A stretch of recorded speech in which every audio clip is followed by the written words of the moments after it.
Hey, what's up, Internet? Thanks for checking out the channel. Today we're going to break down the bass solo and look at just a little bit of the jazz section in La Villa Strangiato by Rush. I wanted to do this for a couple reasons. One, I'm a huge Rush fan, and a very large part of my development as a musician was sitting in a basement as a kid, learning as many Rush bass lines as I could. Geddy Lee, their bass player, is phenomenal. He's got a really unique style. And he's definitely influenced my bass playing more than anybody else has. So two, this section of this song in particular stands out as a real light bulb moment for me. Because I hadn't been seriously playing for a long time when I learned this song, and then learning the solo from tablature, I recognized the scale that I knew. I knew a lot less about music theory than I do now. But I recognize the blues scale in the solo that he's playing. But he breaks out of this little one-octave pattern that I was familiar with. It was a pattern I'd probably learned from some beginner bass book or something like that. And now I had this expanded pattern that I could use in my own playing. And really, it's been kind of a staple in my playing. I play a lot of rock and blues, and this expanded scale is something I use a lot, whether I'm doing a bass solo or I'm just, playing behind the main melody or whatever. The third and kind of the main reason that I wanted to do a video like this is that I see a whole lot of people online and in person who have this idea that music theory isn't that important, and you just need to play what you feel and play what sounds good. And while I do think that there's some merit to that, I think it is possible to focus so much on theory that we kind of get stuck sometimes. I also think that it's a hell of a lot easier to get something to sound the way you want it to when you know a little bit about why things sound the way that they do. And from what I've seen, there's also this misconception out there that understanding music theory means you have to read notation and that it's this very academic exercise. But that is also just not the case.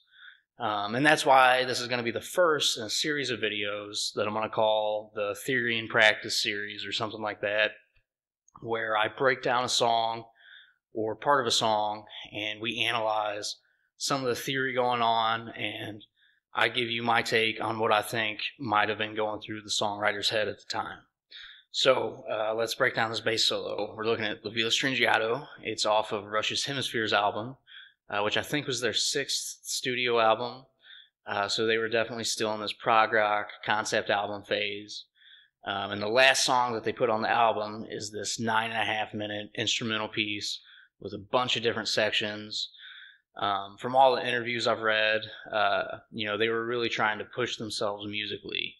And since they were all, phenomenal musicians anyway, this is not an easy piece to jump in and play. Just fair warning, if that's your goal here.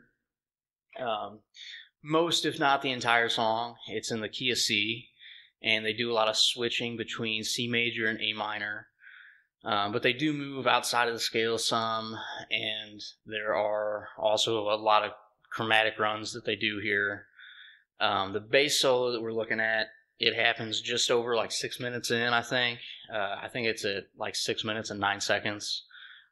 They come out of a really long guitar solo, and then they go into this kind of circusy theme. It sounds a little bit like this.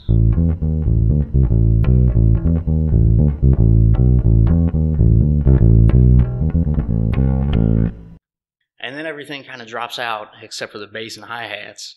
And Geddy does this really fast run where he's essentially climbing up the A blues scale. And it looks like this.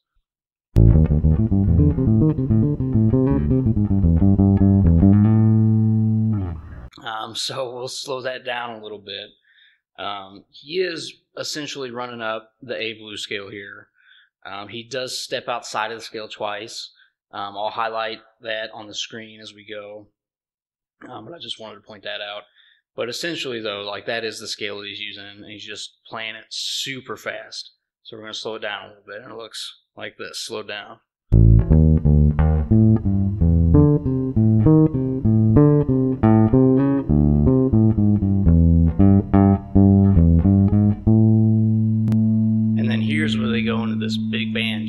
section with a chromatic run where they just go down by half steps.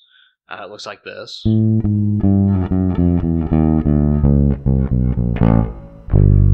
down by a whole step at the end there. And then the rest of that section, they're either doing these little chromatic runs like that, or these quick little A pentatonic or A minor runs.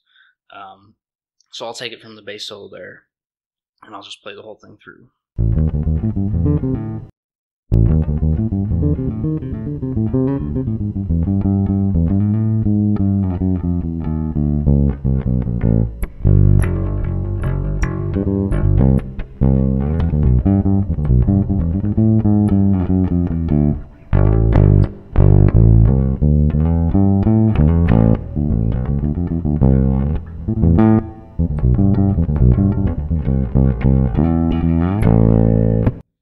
And that's more or less how you break down the bass solo in the big band sections of that song. It's essentially an ascending run up the blues A scale, followed by a descending chromatic run, and then some very fast musings, I guess, in A minor, and some more chromatic runs. I do hope you learned something. If this was helpful, please give it a like and let me know in the comments if there's another piece that you'd like to see me kind of break down like this.